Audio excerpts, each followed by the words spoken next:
Hello everyone, and welcome to another video of the Mathmetecher channel. In Euclidean geometry, we define a polygon as a plane geometric figure that is formed from the closed connection of at least three line segment that we call edges, or sides, in a chain of points known as corners. Furthermore, we define a diagonal as a line segment that connects two non-successive corners of a polygon. Can you? At first, find out how many diagonals are there in a pentagon, which is a polygon of 5 sides. Then, to find out how many diagonals are there in an hexagon, which is a polygon of 6 sides. After that, to find out how many diagonals are there in an octagon, which is a polygon of 8 sides. And finally, how many diagonals are there in a 1000gon, which is a polygon of 1000 sides. So let's start by the number of diagonals in a pentagon. So, we will note the number of the diagonals of our pentagon is n5.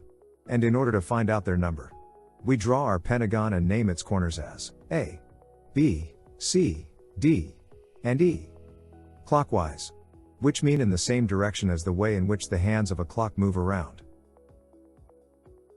Now, as a diagonal is defined to be a line segment that connect two non-successive corners of a polygon.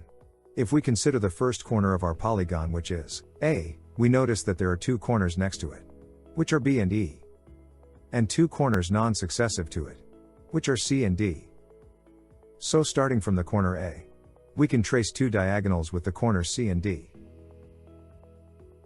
After that, if we consider the corner B, we notice that it is neighbor to two corners which are A and C, and that there are two corners non-successive to it with which we can trace two diagonals which are D and E.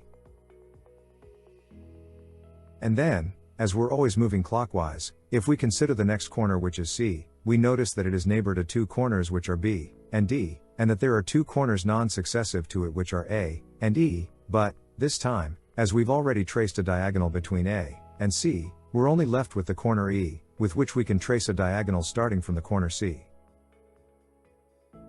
Now, for our next clockwise corners which are D and E, as each of them has two non-successive corners to it, which are respectively A and B and C, but with which we've already traced diagonals, there are no more diagonals we can trace from these two corners which are D and E. Therefore, the number of diagonals n5, that we can trace in a pentagon, equals 2 plus 2 plus 1, which equals 5. Now let's find out the number of diagonals in an hexagon. So, we will note the number of diagonals of our hexagon is n6.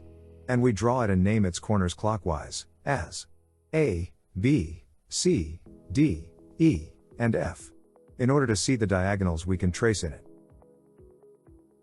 Now, as the corner A is neighbor to the corners B and F, and non-successive to the corners C, D, and E, then there are three diagonals we can trace from it which are with the corners C, D, and E.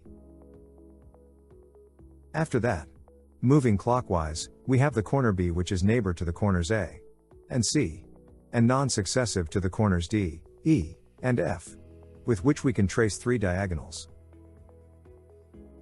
Then, when considering the corner C, which is neighbor to the corners B and D, and non-successive to the corners A, E, and F, we notice that there is already a diagonal that connected to the corner A. So we're left with two corners with which we can trace diagonals starting from C, which are E and F. Now, moving clockwise to the corner D, which is neighbor to C and E, and non-successive to A, B, and F, we notice that there are already two diagonals traced with the corners A and B. So we're left with the corner F to which we can trace a diagonal. As for the two remaining clockwise corners, which are E and F, there are no more diagonals we can trace from them as there are already diagonals that connect them to all the non-successive corners to them. So the number of the diagonals we can trace in an hexagon, that we note as n6, equals 3 plus 3, plus 2, plus 1, which equals 9. Let's now find out the number of diagonals we can trace in an octagon. So, for the octagon in which there are 8 sides, We will mark the number of its diagonals as n8. And we draw our octagon and name its corners clockwise as A, B, C, D, and E, F, G, and H. Now, as we did with the previous polygons, if we consider the first corner, which is A, as there are 5 corners non-successive to it, which are C, D, E, F, and G, there are 5 diagonals we can trace from it. After that, moving clockwise to the corner B, which is non-successive to 5 corners, which are D, E, F, G, and H, there are 5 diagonals we can trace from it. Then, when considering the corner C, which is non-successive to 5 corners, which are A, E, F, G, and H, but which is already connected by a diagonal to the corner A, we are left with 4 corners with which we can trace diagonals. Now, moving clockwise to the corner D, which is non-successive to the corners A, B, F, G, and H, but which is already connected by diagonals to the corners A and B, we're left with 3 corners to which we can trace diagonals from D. After that, we have the corner E, from which we can trace 2 diagonals, as it is non-successive to 5 corners, and already connected to 3 of them. Now, when considering the corner F, which is already connected by diagonals with 4 of the 5 non-successive corners to it, we're left with 1 corner to which we can trace a diagonal from it, which is H. As for our 2 remaining clockwise corners, G and H, we can't trace any more diagonals from them, as they are already connected by diagonals to all their non-successive corners. Therefore, the number of diagonals in an octagon, n8, equals 5 plus 5 plus 4, plus 3 plus 2, plus 1, which equals 20. Let's now finish off by finding the number of diagonals we can trace in a polygon that has 1000 sides. So, if we note the number of the diagonals in our 1000 gon, as n1000, according to the previous examples of polygons we've seen that can serve as a scale model to imagine the number of possible diagonals we can trace in a 1000 sides polygon. As a 1000 sides polygon has 1000 corners, we logically conceive that if we consider one of its corners, excepting the 2 corners next to it, we find that there are 997 corners with which we can trace diagonals from it. And as we did with our previous polygons, when moving clockwise from this corner to the one next to it, and from this last one to the one next to it and so on, to form diagonals, we can imagine that the number of diagonals we can trace starts from 997, and decrease by 1 for each of the clockwise corner we consider.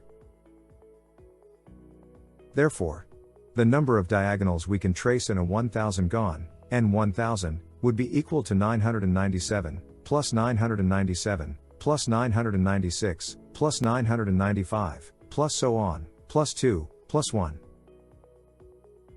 Now, in this sum, the addition of the terms that begins from the second term, which is 997, and decreases by 1 in each term until it reaches the term 1, represent a sum of 997 successive terms of an arithmetic sequence of reason 1, that has 1 as a first term and 997 as a last term.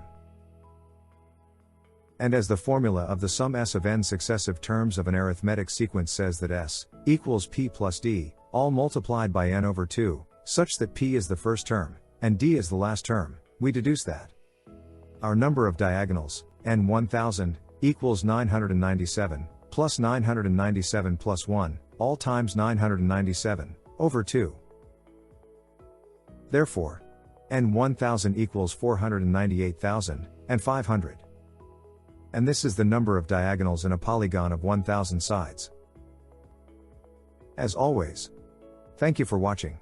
Consider to subscribe to the channel, and to like and share the video. And until the next one, have a great time.